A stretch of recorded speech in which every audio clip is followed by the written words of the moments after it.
Menurut saya pribadi, upah minimum di berbagai wilayah Indonesia tidak terlalu kompetitif jika dibanding dengan negara di sekitarnya. Upah minimum Indonesia sekitar 4,3 juta, Malaysia 3,8, Vietnam 2,8, Thailand 5,3, dan Singapura 44.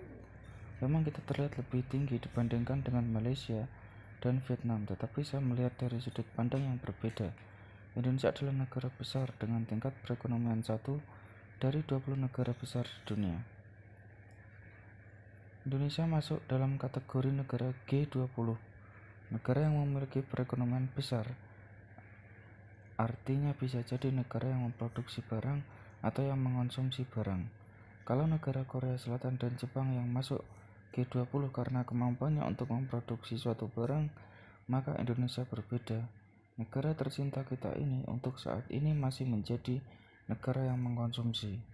Negara yang dominan mengkonsumsi, seperti negara ini, upah minimumnya harus sangat terkendali untuk 20 tahun masa peralihan. Upah minimum yang tidak kompetitif akan membuat merek-merek besar seperti Tesla, Nike, Adidas, dan Puma menjadi enggan membangun pabriknya di negara tersebut.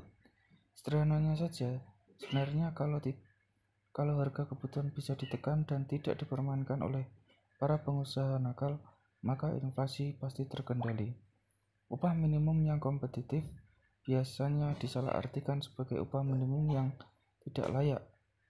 Upah minimum yang ditetapkan melalui proses politik dan ekonomi yang panjang, di mana di dalam terdapat banyak sekali kepentingan, baik pemerintah, pekerja maupun perusahaan.